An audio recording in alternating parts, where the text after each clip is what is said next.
Hi, everybody. We're going to start reading Count Me In, Chapter 1, Katrina. Chris Daniels and I are like two separate planets orbiting the same galaxy. Like the planets, we have our own paths. And I like it that way. Mine is full of photos and stories, and his is full of basketballs and hyenas. Like Venus and Earth, we are next door neighbors. We've been in the same school since I moved to the neighborhood in third grade. But we've been in the same class only once, in the fifth grade. Then, of all crappy karma there is, on the first day of seventh grade, in 5 out of 7 classes at Spring Hill Middle School, how did this happen and why?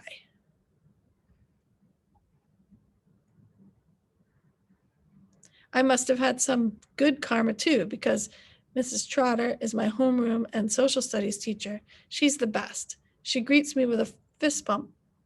For real. Miss Trotter is flawed, though. She believes in assigned.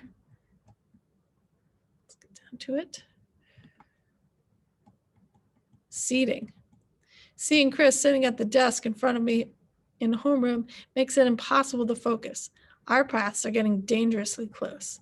It makes me remember stuff from a year ago that I buried away, like those jeans with patchwork flowers in the depths of my closet. Being neighbors, Chris and I have waited for the same bus stop every morning for years. He always carries some type of ball, basketball, football, or baseball. The boys play an impromptu game as if they can't waste even a few minutes before the bus rumbles in. I typically have my nose in a book because I have a genetic flaw that does not allow me to catch, throw, or whack any round object. Also, I don't want to be laughed at. When a girl named Emily played with the boys and flubbed a catch, they laughed all the way to school and back for days. It feels like survival of the most athletic in our suburban Houston streets. And Chris was a witness to one of the worst moments in my middle school life.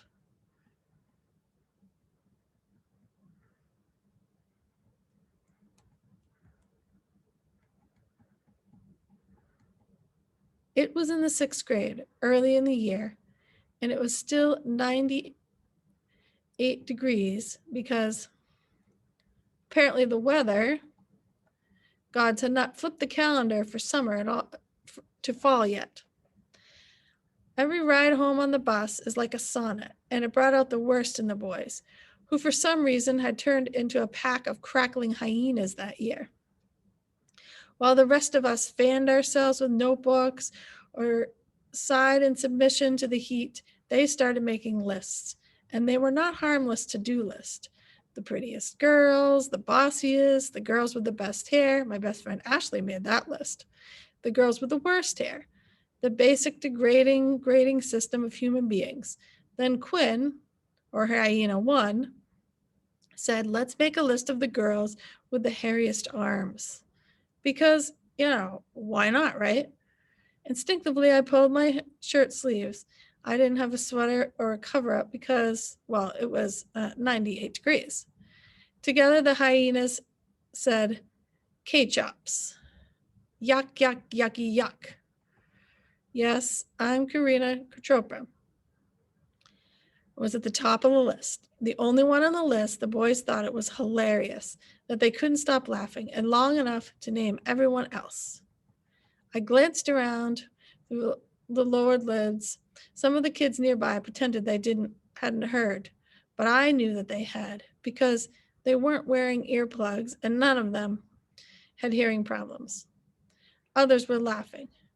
Their briefest moment in time, like a nanosecond, I caught Chris Daniels' eyes, and he wiped off his chin the moment our eyes met, and then looked away because he had been seen.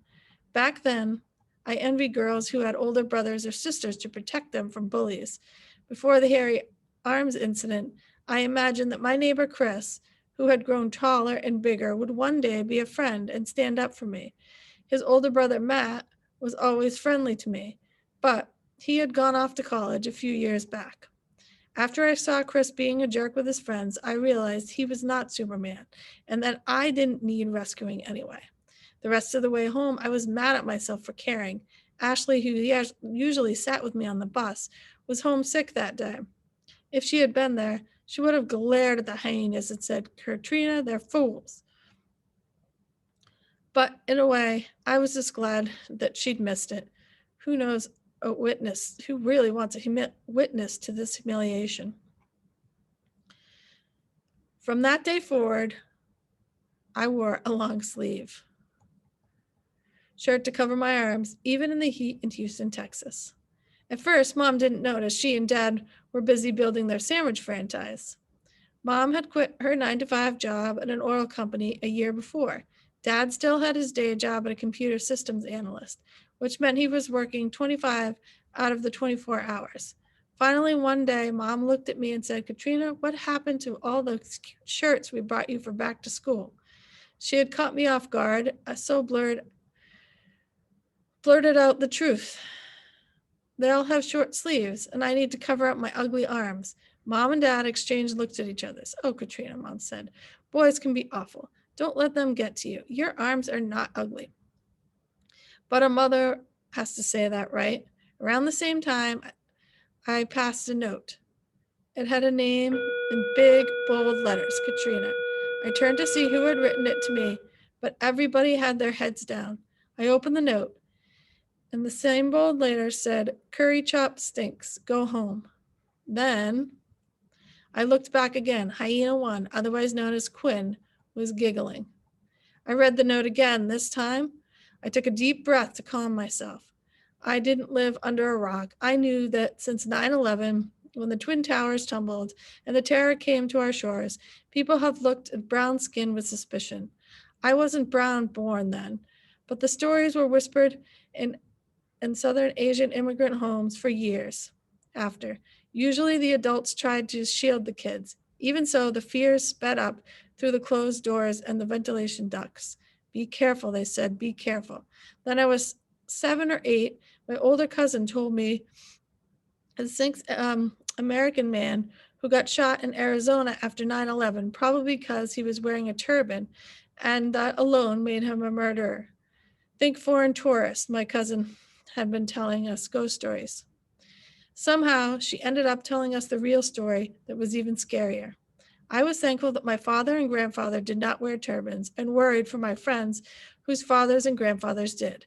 My parents calmed my fears and believed in America and said that we were still safe, and I trusted them because I wanted to. It could never happen to me, I told myself. And why would it happen to me? I was like my friends and peers. I reread the note. Curry chop stink, go home. Was I different from my friends and peers?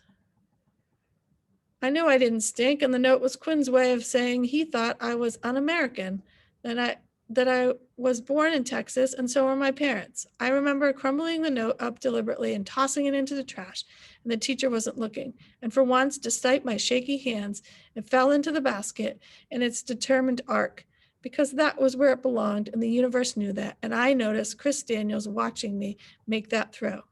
Then I told my dad about the note. He let out a swear word, and I could see that how upset he was. Ignore those haters, Katrina, I told him. Keep your head down and work. My father always said, the best revenge is success. And remember, this is your country as much as Quinn's. Mrs. Trotter asks me a question and brings me back to the class. She looks confused when I don't answer. She doesn't realize that I have not heard the word she said. Chris and I don't speak to each other for the rest of the day of 7th grade, nor do we on the bus. Today, I let myself be distracted by Chris Daniels. But tomorrow will be different. I'm determined to have a good year and will do well, especially in math. 2 things are definitely going to help me with that. My grandfather is moving in with us, and he is a math whiz, and I have my own personal tutor at home. Papa coming to live with us is great because it means I won't have to go to the sandwich shop after school, and I'll get a break from slicing cucumbers and tomatoes, and I'll have more time for photography. In the evening, I borrow Dad's Canon and stroll in the neighborhood, taking pictures. I need to submit the best photography to the art gallery competition later this fall, and I'm still shooting. I can already see my photograph hanging in the gallery, perfect walls, bathed by the spotlight. I can hear the applause and I can smell the wine and cheese. Will they have sparkling cider for the underage exhibitors? Yes, it's going to be a great year. The end of chapter 1.